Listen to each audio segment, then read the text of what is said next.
Hello, this is an introduction of how to use the Colony visualization environment. Alright, so I'm just going to execute the program, and the first thing it's going to do is ask for a directory. This is a directory that we've created in another session, maybe, that we've added individuals to the one we want to manage. Or in this case, I'm going to make a new directory just starting out. Just call it new colony. Click open. Alright, so the application opens, and the first thing it does is shows this form here that we want to set what genetic marker names we're going to manage in this colony. So I'm just going to make up a couple.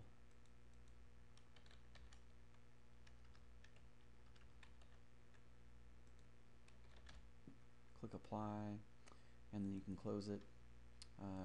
Messages are displayed into this message panel. As you do stuff, you can move it, close it, show it again with the M key. Alright, so at this point we have no individuals in the colony yet, so we want to edit the colony and add mice. Alright, so I'm going to choose an ID. This is kind of just a base ID. So I'm going to assume that I don't know what the parents are for these individuals. And I'm going to use the multiplier here to add 4 individuals that have the same attributes. And what it's going to do is it's going to give IDs M0 through M3. And let's just say they're male. Alright, so I'm going to add some females. Alright, add some children, let's say, of male 0, female 2, and let's say we don't know what their gender is yet. I'll just make them all wild type. Okay, I'm also going to add some individuals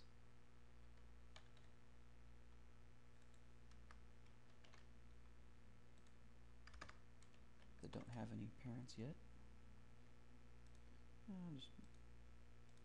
Alright, so at this point we've made some changes to the colony. The changes are not shown in the display automatically. It's not going to happen until we restart the application. But an important thing at this point is anytime you make changes, you have to save the changes with the save or save as buttons, or you'll lose all of them when you click on the X to close the application. So save, it tells us it's saved in the directory that we had chosen. So now I'm going to close the application and then restart it. Go back and choose that directory.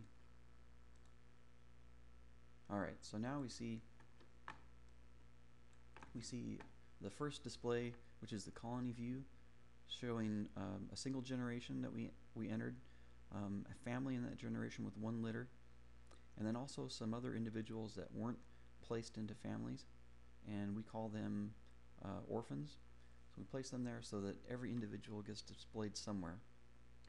So if I click on a litter, it's going to take me to the gender view, and this we can see a little bit different view of the animals, separated by litter and gender, sorted by gender. Alright, so I can right click on an individual and it'll bring up the edit form, and we can change any of the attributes that we want and click apply, or we can delete an individual. So I'm going to close that. Also, when you click on an individual, it shows you this individual view, this panel you can move and close and reopen with the S key if you close it.